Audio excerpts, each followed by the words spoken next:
Tá começando o seu ponto de partida de sexta-feira. Seja muito bem-vindo. Eu sou Yasmin Restum e esse aqui ao meu lado é Pedro Doria. Tudo bom, Yasmin? Tudo certo, Pedro. Tá sentindo um cheirinho diferente, assim, de milho cozido, de quentão? Aquela coisa, aquele cheiro de junho? É, adoro pé de moleque. Ai, eu também adoro. É difícil, a gente podia fazer esse ranking de comidas preferidas de festa junina. Só. Doce de abóbora em segundo, pé de moleque em primeiro. Nossa, doce de abóbora é um dos meus favoritos também. Mas o assunto não é esse. Tá querendo fugir do assunto principal. Tá bom. Eu te conheço, não vou cair nessa não. Tá, querido?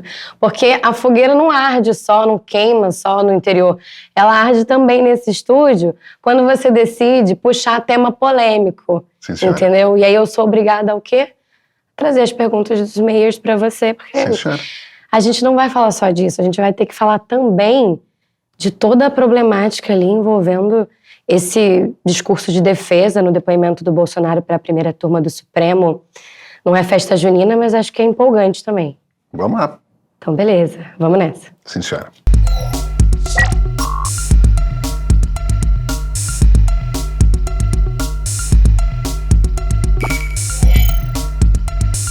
Pedro, esse seu vídeo sobre festa junina, ou melhor, festa de São João. Sim. Enfim, tantos nomes aí que a gente pode dar a essa tradição brasileira. Tem São Pedro e Santo Antônio também, eu acho que pode chamar de festa junina. Santo Antônio, né?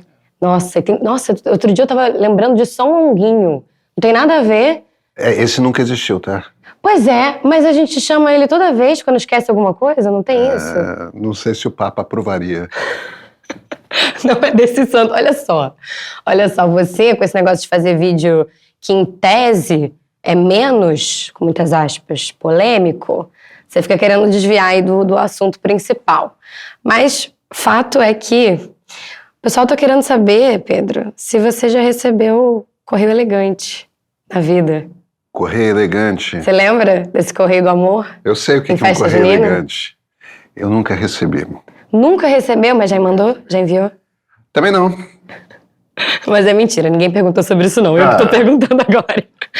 Eu vou só, pra contextualizar, trazer a pergunta do Carlos Nassi, ou Nati, não sei falar, com 2 Cs. Que ele falou assim: problematizar a festa junina e toda a sua ludicidade é o fim da picada. Povinho chato que nunca recebeu um correio elegante. Valeu, Pedro. Será que é isso? É recalque? Não, eu não acho que seja recalque. Eu acho que tem uma quantidade grande de pessoas. O que é? Eu acho que... sobre qual foi o tema. Tem uma escola importante de São Paulo que direcionou para os pais uma recomendação de que não estereotipassem caipiras na roupa dos seus filhos. Então, dente preto, barba pintada, pintinhas no rosto, calças remendadas, chapéus de palha desfiados, isso tudo seriam estereótipos de caipira e que... Eu acho, Yasmin, que tem de fato uma preocupação das pessoas de respeitar as outras. E o lugar do qual essa preocupação vem me parece admirável. Só que a consequência disso ficou o quê da fantasia de festa junina? Não ficou nada, né? E aí eu acho, e esse era o ponto do ponto de partida, que virou uma preocupação em que as pessoas estão inventando coisas e não entendem de onde que vem aquela fantasia. Não entendem o que a gente está celebrando ali. E nisso você está tendo não um apagamento de preconceitos, mas um apagamento de o que é ser brasileiro, sabe? Então, acho que essa faz parte das conversas que a gente precisa ter hoje em dia.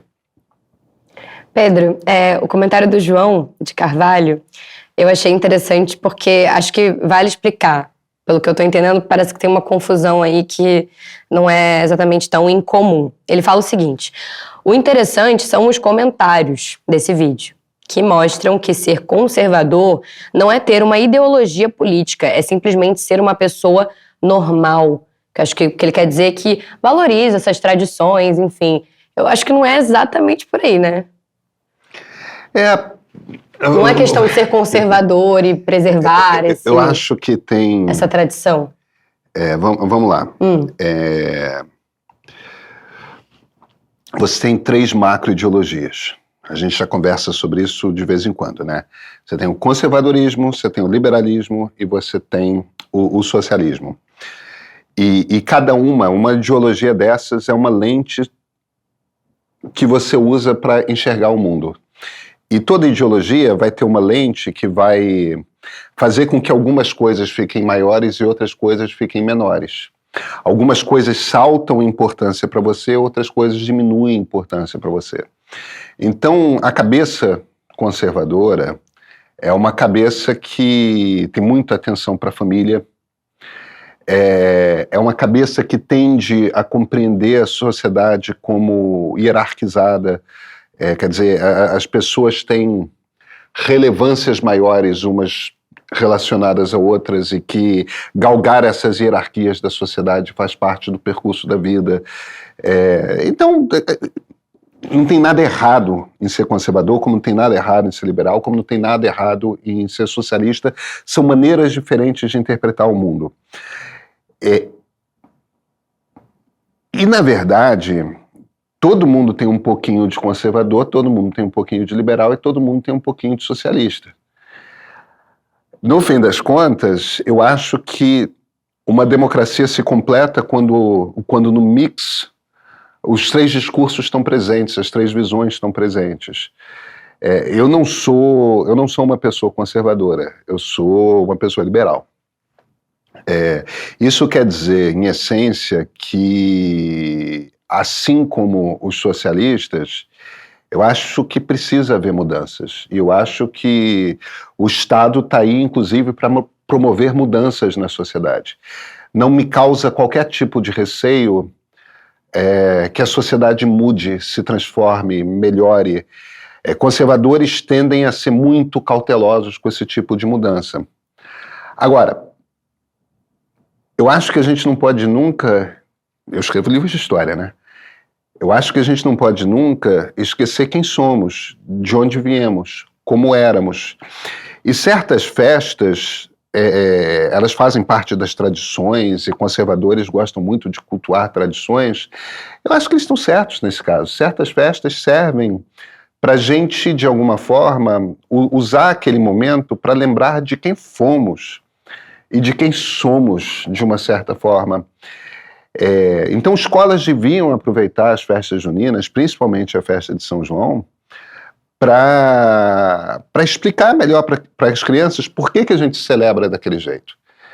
E do que a gente está falando quando a gente fala daquilo. E um pouco do que me chama a atenção quando veio essa mensagem dessa escola em particular de São Paulo, é que, veja, é uma escola em que os pais são todos muito sofisticados, todo mundo é muito bem intencionado, os professores são muito bem formados, e, no entanto, até lá, com gente inteligente, sofisticada, a gente perdeu tão profundamente os elos com o passado do país que as pessoas não sabem o que estão fazendo ali. Não sabem por que aquela festa é daquele jeito. E é por isso, então, inclusive, que elas não veem nenhum problema de vamos fazer uma festa junina de outro jeito. Você está abandonando o Brasil, cara. Você está abandonando a essência do que é ser brasileiro quando você faz isso. E aí, neste caso em particular, diferentemente dos conservadores, eu acho que as coisas têm de mudar. Mas eu total me solidarizo com os conservadores e me junto a eles na hora de dizer, mas deixa a festa junina como tá, sabe? Celebrações tradicionais, elas precisam ter uma carga de tradição, senão elas perdem o sentido. Entendeu? Agora a gente vai festejar o Natal em junho, porque é frio? Eu fiquei pensando naquele caminhão daquela marca vermelha que tem um urso polar branco. Pode falar de Coca-Cola, Yasmin, não é contra, não. Não, pô, tô esperando eles pensarem se eles querem fazer uma publi, sei lá, fazendo um convite. Tá bom. Mas, Pedro, interessante você trazer essa questão da ligação que uma escola, que a educação poderia ter com o entendimento dessa festa tão tradicional, e teve Meyer que levantou essa bola. Eu vou ler o comentário da Carolina. Ela falou o seguinte: acho bacana questionar o uso apenas por replicação, de forma automática, especialmente num ambiente escolar. Mas nesse caso, não seria exatamente questionar o estereótipo, mas sim englobar toda essa contextualização que o Pedro trouxe. Em todos os meus anos de festa junina, eu nunca entendi bem o porquê de cada detalhe. E aí entender isso no vídeo foi muito interessante. Se eu tivesse ainda na escola, ia me interessar muito mais por estudar história do Brasil. Hoje, festa junina virou um evento instagramável e fonte de renda também para as escolas. É divertido? É sim, poderíamos só agregar essa contextualização para trazer esses saberes para o dia a dia das crianças. Essa desconexão com as raízes do Brasil nos traz uma grande carência e um vazio. Um povo que não valoriza a sua história é um povo que não consegue construir o seu futuro. E eu vou complementar com o comentário do Fernando, que está bem alinhado. Ele pergunta o seguinte a você: qual o papel da formação dos professores nisso, Pedro? Eu te acompanho há um bom tempo e não me lembro de você discorrer sobre. Me parece grave quando vemos que as medidas para... acho que é isso. As médias, está sem acento, perdão. Me parece grave quando vemos que as médias para se entrar em faculdades como pedagogia são bastante baixas se comparadas a outros cursos. Será que tem aqui alguma relação? Ou será apenas fruto do domínio da esquerda nos cursos de humanas? Olha, existe um domínio de esquerda no curso de humanas, sim. Não acho que seja isso que explique... A gente tem um problema generalizado e eu tenho certeza que não é o caso dos professores dessa escola, tá? Dessa escola em particular. A gente tem um problema generalizado de uma educação de base ruim no Brasil. Principalmente na educação pública. A gente conseguiu universalizar o ensino, mas a gente não conseguiu dar qualidade ao ensino. Isso quer dizer que os alunos que chegam na universidade, muitas vezes têm deficiências de formação. E é claro que essas deficiências vão ser maiores nos cursos que são mais fáceis de entrar, porque tem menos disputa ou porque tem mais vagas. E o curso de pedagogia é um dos cursos mais fáceis de entrar. Então, isso é uma questão estatística que não tem rigorosamente nada a ver com o trabalho dos professores.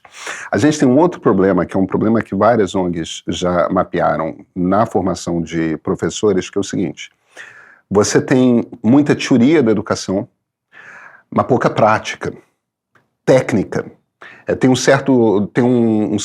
É curioso, porque o problema aí é um desprezo não pela formação intelectual, mas pela formação técnica.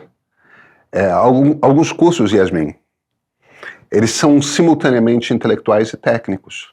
Um curso de medicina é intelectual e é técnico. Tem muito conhecimento que você tem que adquirir, que é o tipo de conhecimento que você só adquire lendo livro, lendo pensadores.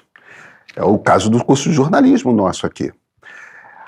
Tem um aspecto de fazer uma cirurgia que é técnica. Que tecido você puxa para o lado, que tecido você puxa para o outro, como é que você abre, como é que você faz o corte, isso é técnica. No jornalismo, a gente tem que escrever. Escrever é um aprendizado técnico, entendeu? Como é que você estrutura o primeiro parágrafo, que tipo de informação você tem que ter no lead, que tipo... É o tipo de coisa que você aprende e vai ficando melhor na prática e tudo mais. Professor também tem esse aspecto técnico, que é como é que você controla uma turma de 11 anos de idade, entendeu? Como é que você prende a atenção de uma turma de 11 anos de idade? É um milagre. Eu sou pai de 3. Tem umas fases da vida em que o foco, cadê o foco? No mundo do Instagram e do TikTok, então, nossa senhora. Então, existe um desprezo na formação dos professores no Brasil por técnica. Não é por conhecimento. Agora, cara, obviamente as pessoas que...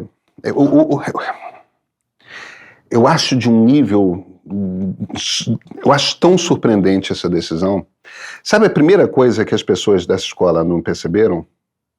Elas não perceberam que esse país só se tornou urbano faz 50 anos.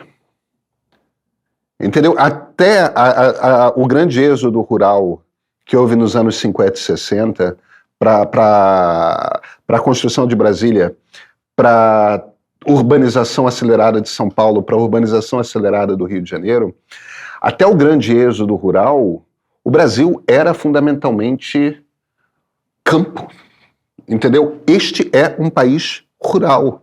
Sim, entendeu? Eu sou a primeira, por exemplo, na família dos meus pais, é que eles vieram do interior. Cara, Então, essa é a história do Brasil. Essa é a história do Brasil. A economia brasileira, até os anos 30, era exportar alimento, entendeu? Teve o ciclo do café, teve o ciclo da cana, tem trocentos ciclos, mas nós somos de um país rural, e não é. Eu sou de uma família... a família do meu pai é de São Paulo e do Rio de Janeiro. Uhum. São Paulo capital é Rio de Janeiro. Bem sudestino. Muito sudestino. Na origem os Dórias são baianos, tá? Mas isso é bem lá atrás. No século XX estava todo mundo em São Paulo, no Rio de Janeiro. Tem um braçozinho ali um pouco interior de São Paulo, mas como era uma turma que era meio de político também, acaba que o pessoal ficava menos na fazenda e mais na capital. Sim. Mesmo se você morasse no Rio de Janeiro na primeira metade e eu estou falando da capital federal, mesmo que você morasse no Rio de Janeiro na primeira metade do século XX, todo mundo se conhecia. Todo mundo se conhecia. Se você andasse pela antiga Avenida Central, que hoje é a Avenida Rio Branco, no Rio de Janeiro, cara, quem andava por ali todo dia conhecia todo mundo que estava ali. Quer dizer, essa vida típica de interior, ela valia, inclusive, para o Brasil, entendeu? Para as grandes cidades brasileiras. As cidades só viraram essas grandes metrópoles, São Paulo e Rio, elas só começam a ser máquinas em que as pessoas se tornam anônimas na multidão, que é a grande marca de uma cidade grande, cara, nos anos 40 indo para os anos 50. E aí, claro, viram grandes metrópoles a partir dos anos 60, Rio de Janeiro e São Paulo. E aí Brasília vem na sequência, Belo Horizonte, Porto Alegre. Hoje são cidades que são, de fato, metrópoles, que tem essa característica da cidade, entende? Você não se conhece. Então, o ponto que eu estou fazendo ali é o seguinte: quando você está se vestindo de caipira numa festa junina, quando a criança se veste de caipira na festa junina, ela não está se fantasiando de alguém do interior. Ela está se fantasiando de um brasileiro do passado. Porque as pessoas no interior não se vestem de caipira. Ninguém se veste de caipira no Brasil.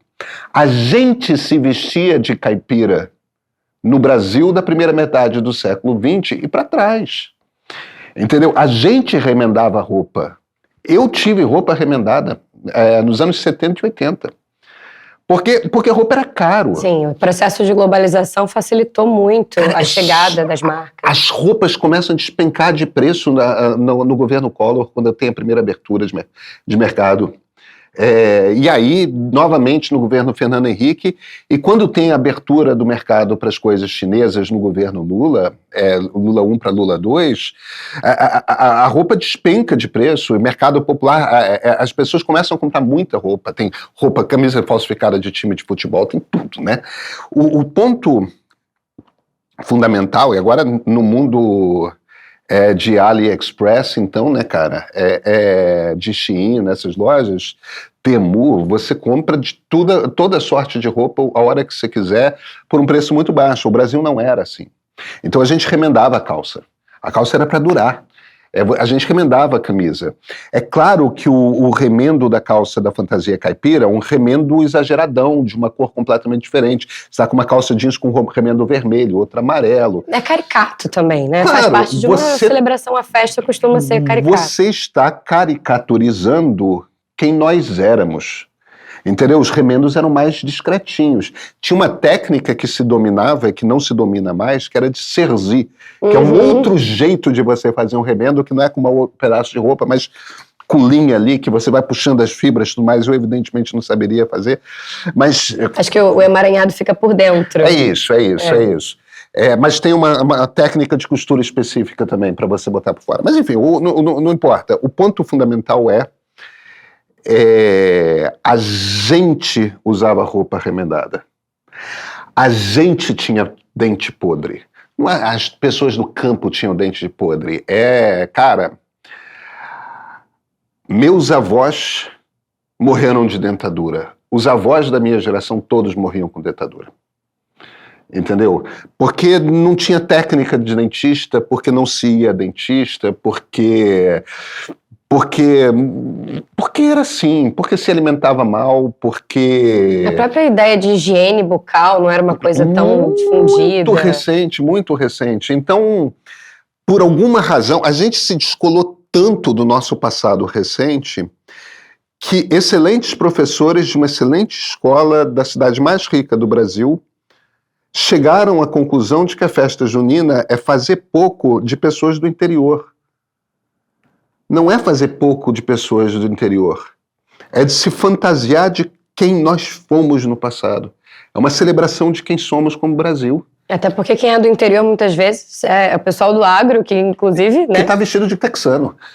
Tá chique na beca. Chapéu de castor, entendeu? É um com estilo. Fivelão desse tamanho. Não é ser vestido de caipira, do que a gente chama de vestir de caipira. Sim, sim. Não, perfeito. Acho que tem até uma dúvida sobre isso. Foi bom que você esclareceu mais o que rolou nessa escola. Mas a @ela na janela queria entender um pouco se o problema foi mais a roupa. Ela falou que na escola onde ela trabalha não tem festa junina porque tem muitas professoras evangélicas.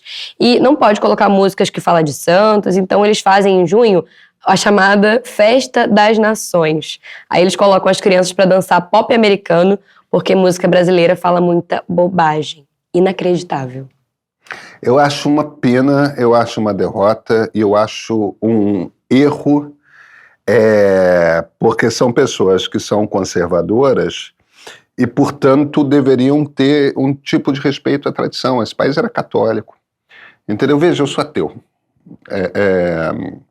E eu fui criado como ateu por pais ateus e avós ateus. Então, Você tem muito lugar de fala, como ateu, a esquerda gosta de trazer, né? Como ateu tenho. Para falar disso. E, cara, se eu sou chamado para um bar mitzvah ou para um casamento judaico, eu vou botar uma kippah. É claro que eu vou botar uma kippah. Se eu vou para uma igreja evangélica, eu vou estar com manga comprida, eu vou estar com... Eu vou me vestir modestamente como se espera. E vou seguir o rito e tudo mais. Evidentemente que eu não vou falar em línguas, esse tipo de coisa, dependendo do rito e do templo especificamente. Agora, se eu estou num ambiente católico...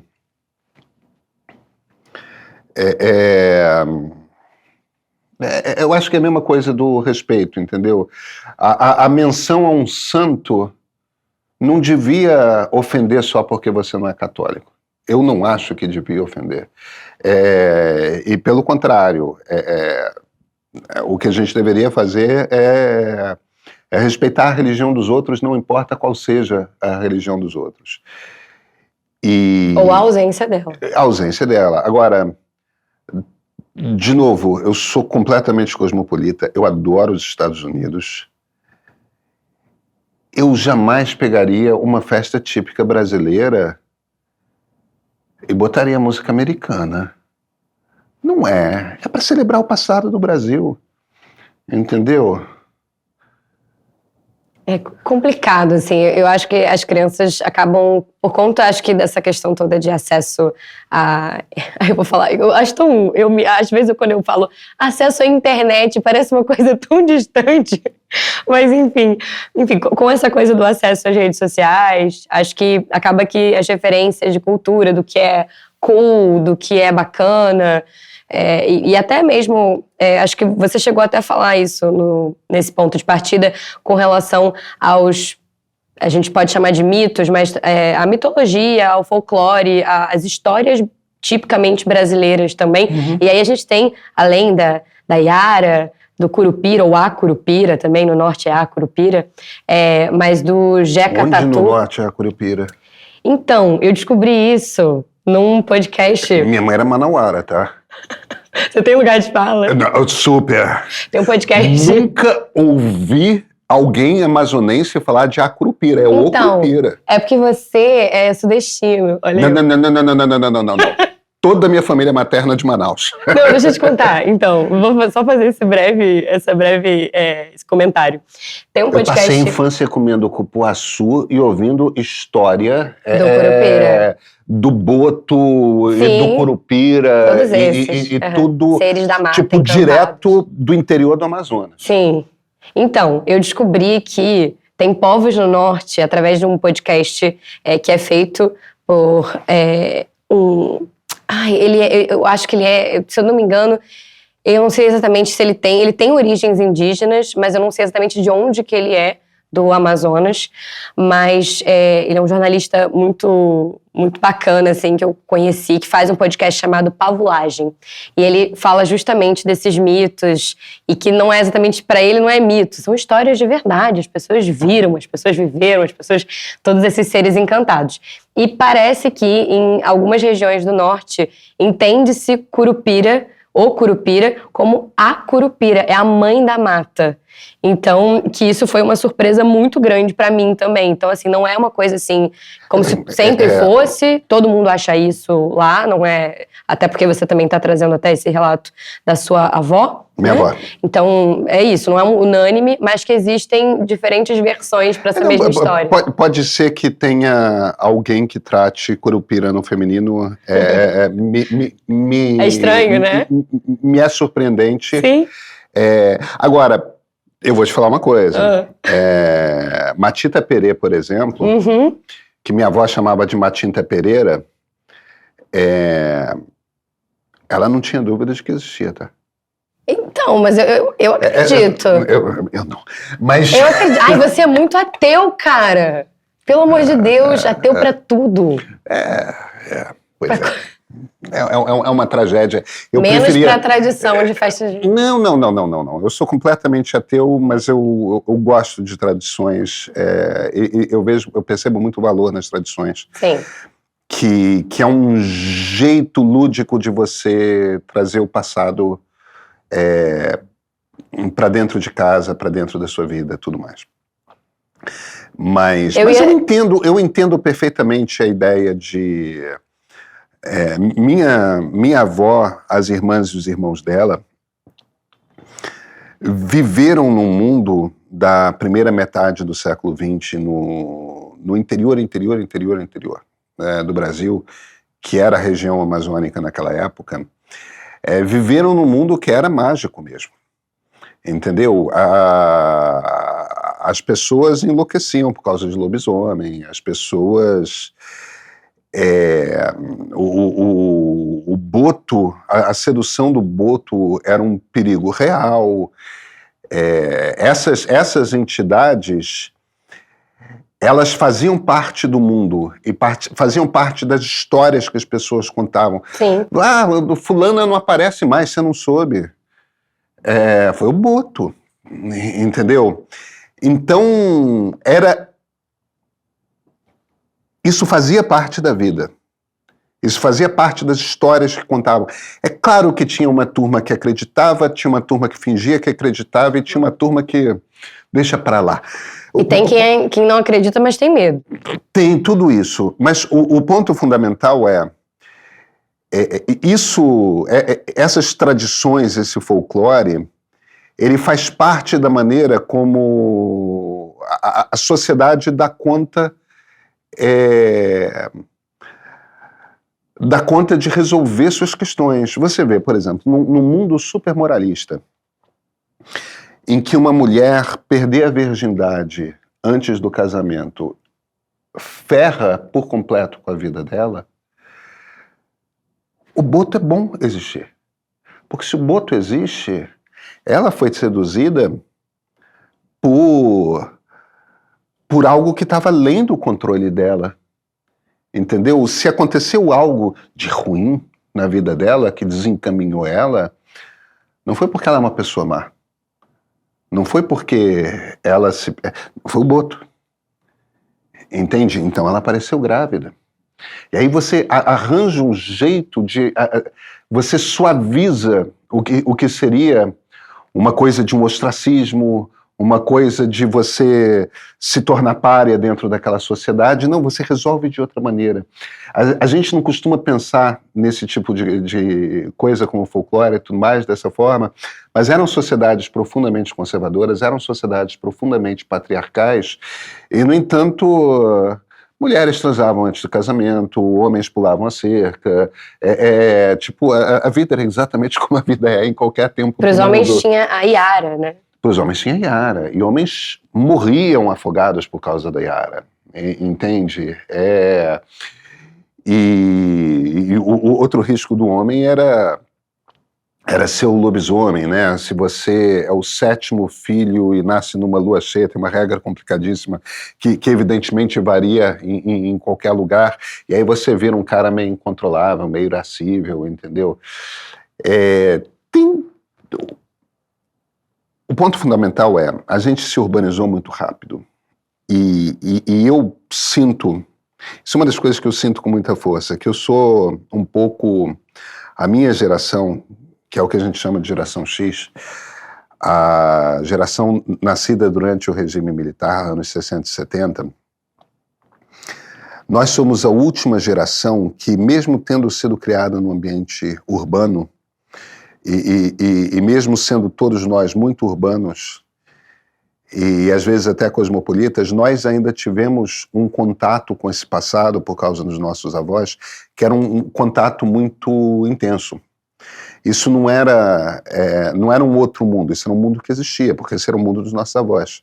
Esse mundo do folclore, esse mundo do campo, esse mundo rural. Pra gente é muito natural reconhecer que isso faz parte do Brasil, que isso faz parte do ser brasileiro. Mas agora, para as crianças de hoje, meus filhos, essas histórias ficam muito ali no jardim de infância. É muito artificial, é muito longínquo, é muito fora da realidade. Porque os avós dos meus filhos são meus pais. São meus sogros dos meus 2 casamentos anteriores. E eles já não foram pessoas rurais. Eles já não foram pessoas que tinham medo de lenda quando criança. Eles já não foram pessoas que, entendeu? A juventude deles era bossa nova e rock and roll, entendeu? Ou no caso da minha mãe, que é um pouco mais jovem, minha mãe foi hippie, entendeu? Já pertence a um mundo global. Já pertence a um mundo em que você está com influência do mundo inteiro. Não estou dizendo que são pessoas desenraizadas, porque evidentemente não são, porque tiveram também seus pais e também seus avós que pertenceram a esse Brasil que passou, que é o Brasil que vai até ali, o meados dos anos 40, mas já não pertence a eles. Então, as crianças hoje, elas são absolutamente descoladas da essência brasileira. E cara, essa esquerda identitária, com essa coisa de proibir a fantasia do índio, proibir a turbante, proibir roupas com marcas africanas, proibir agora a caipira, você está com a ilusão de que você está de dizer que, na verdade, o que você está fazendo é respeitando. O que você está fazendo, na verdade, é afastando tudo quanto é criança de esquerda, de pais de esquerda, de escolas de elite, está afastando por completo de qualquer laço que elas venham a ter na sua infância com brasilidade. Entendeu? Porque é isso, que é uma das coisas que eu falo no vídeo. No fim das contas, só sobra você se vestir de Homem-Aranha. Homem-Aranha não ofende ninguém. Você não acha... Muita gente comentou, eu não trouxe um específico, mas estou lembrando agora. Muita gente comentou nesse vídeo sobre a questão da toda a problemática envolvendo aí um racismo, por exemplo, de Monteiro Lobato, enfim, falando do sítio do Pica-Pau Amarelo, Jeca Tatu, evocando essas figuras, assim.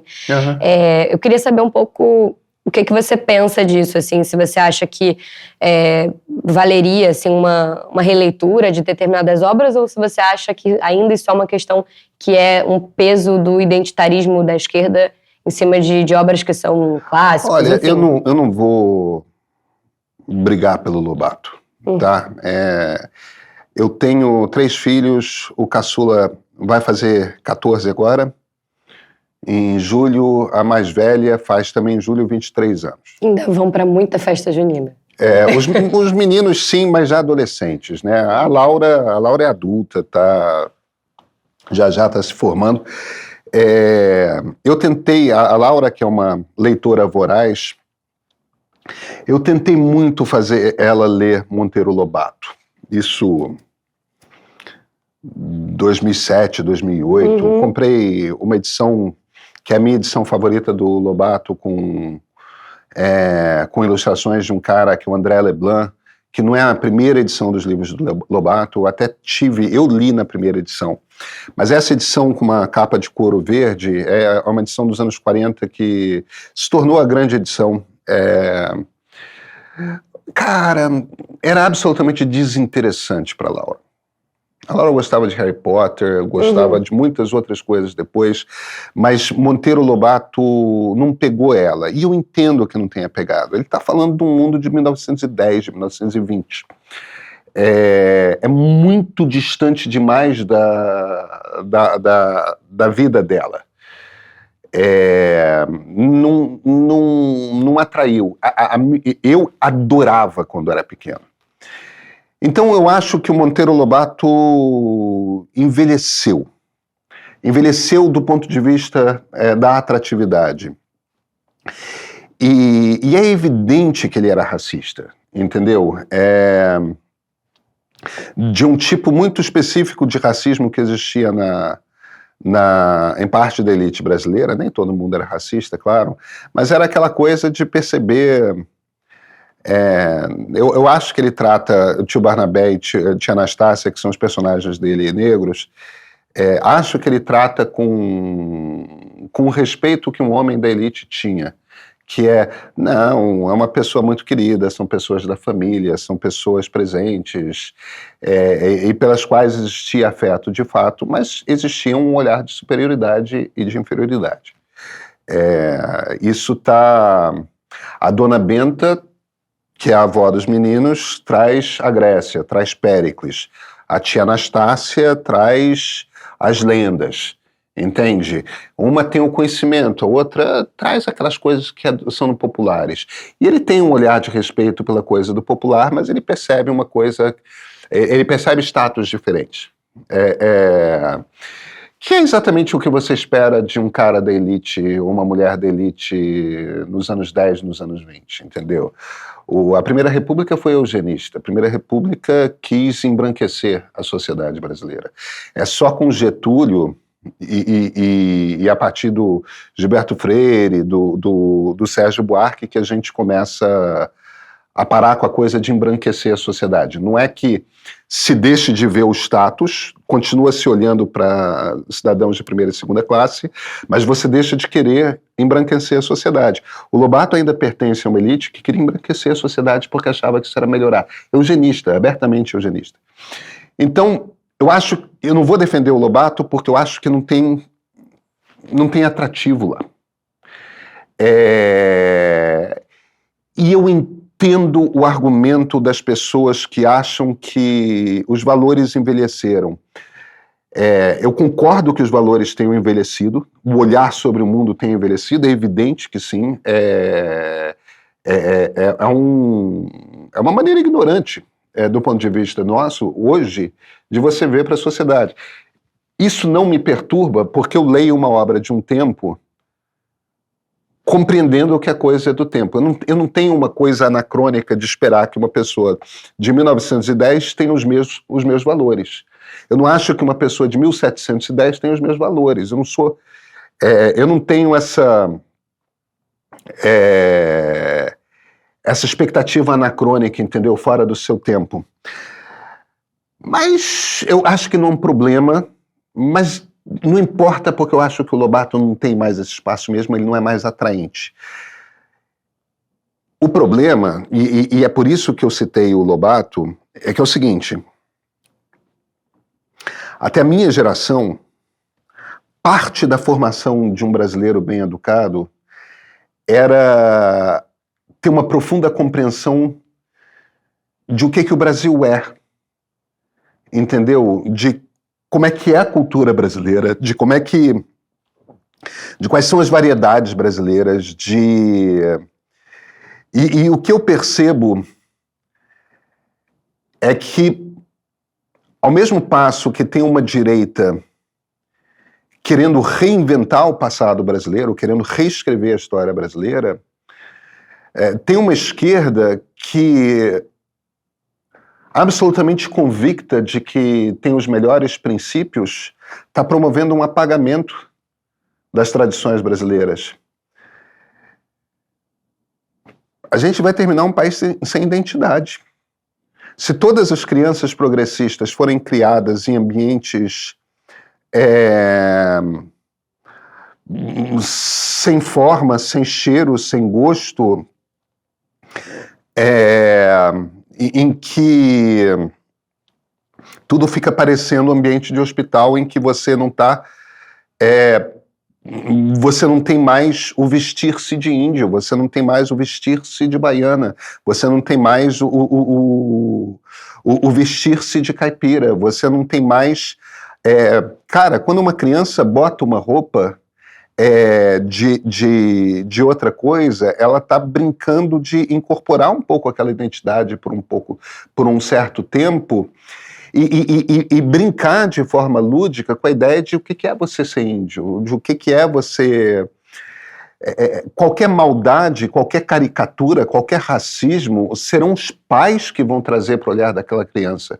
Se a criança se veste de índio e os pais trazem um maravilhamento com C tupi, por exemplo, com CG, seja lá o Yanomami, ou seja lá o que você...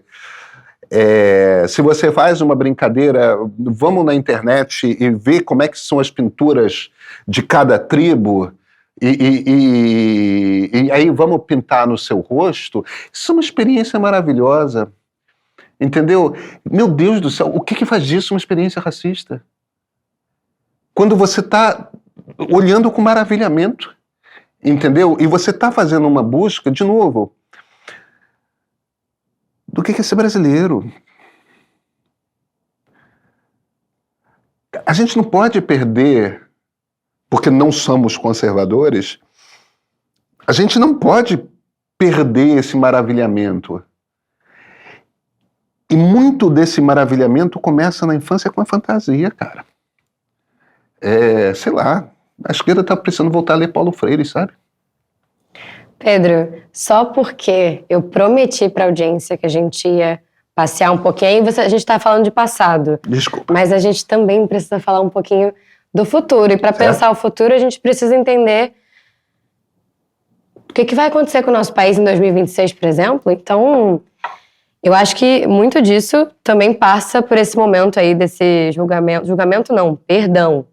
Primeiros depoimentos aí. Não, mas é um julgamento. Deixa de ser, mas enfim, tá ainda muito nesse início e eu acho que vale entender que ainda eles estão sendo ouvidos, né? Tem todo um processo, mas eles já são réus e já estão depondo perante um juiz. Aquilo é um julgamento. Perfeito. No qual eles podem terminar condenados. Eles vão terminar condenados. É grande chance. Já tem... Eu ia dizer que já tem bolão, mas deve ter bolão. Mas o que eu quero dizer é que já tem especialista aí levantando hipóteses aí de quando. Não de e se, mas quando.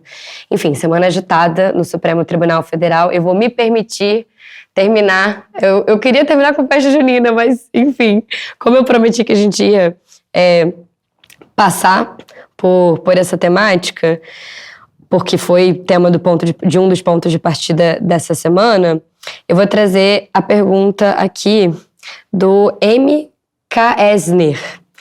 Pedro Doria, respeito e admiro a sua coragem em se posicionar e o esmero e a qualidade da obra que você constrói com a sua competente e admirável equipe de trabalho. Muito obrigada. Mas existe um segmento da sociedade que deliberadamente não tem interesse em participar dessa comunidade chamada Brasil. Para parte desse segmento, separar-se geograficamente do resto do país seria até razoável. Você percebe o radicalismo e a consequente impossibilidade de conciliar com essa gente? Eu não sei bem do que ele está falando. Eu não sei se ele está, por exemplo, falando de daquelas coisas de movimento separatista do Sul, né? O Rio Grande é meu país e tal. A quantidade de gaúchos que querem se separar do Brasil é muito pequena hoje em dia, tá? Esses movimentos separatistas, se é disso que ele está falando, são muito pequenos. Eles não são relevantes politicamente hoje em dia. Ele pode estar querendo falar de outra coisa, que é a gente está vivendo um período, nesses últimos 10 anos, de polarização afetiva, em que, essencialmente, dois grupos de brasileiros olham um para o outro sem se reconhecerem na sua brasilidade comum. Eu acho que isso amarra muito com aquela conversa que a gente está tendo, né? Se a gente perde noção de o que é ser brasileiro, ou se cada grupo começa a construir para si uma ideia de o que é ser brasileiro, que é completamente incompatível com a ideia que o outro grupo tem do que é ser brasileiro, a gente se aproxima do risco de uma guerra civil.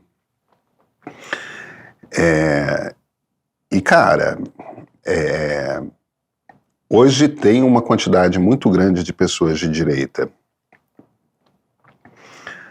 que não reconhecem legitimidade de pessoas de esquerda disputarem no campo das ideias. É como se você ser de esquerda quer dizer que, imediatamente que você é uma má pessoa, que você tem algum problema de desvio de caráter, ou então é ignorância, e você representa o mal. Não pode ser tolerada a ideia de você ou seu grupo se aproximar do governo do país. A coisa que mais me preocupa hoje, Yasmin, não é essa turma de direita. Porque essa turma de direita já estava aí 10 anos atrás. Eu acho que eles se fortaleceram, eu acho que eles estão mais organizados politicamente, mas eles não são uma novidade. O que eu começo a ver é uma turma de esquerda que acha que toda direita é igual, que acha que ser de direita é um ato de crueldade, é um ato de mau caratismo, e que qualquer candidato de direita que possa vir a ganhar a próxima eleição vai ser um Jair Bolsonaro, vai ser um fascista, porque é como se toda direita fosse, por essência, fascista. Quando você organiza a sociedade com um grupo de brasileiros olhando para o outro grupo de brasileiros dizendo: você não devia existir, seus valores representam o mal, e esses dois grupos têm essa convicção, tá? As pessoas falam às vezes muito de falsa simetria e tudo mais. Eu entendo que havia falsa simetria lá atrás. E eu jamais faria qualquer tipo de comparação entre Lula e Bolsonaro. Eu acho que são incomparáveis. Lula é um líder da democracia brasileira, que se formou na democracia brasileira, que formou o mais pujante partido político brasileiro democraticamente. Jair Bolsonaro é um cara que deseja o retorno da ditadura militar. Lula e Bolsonaro são absolutamente incomparáveis.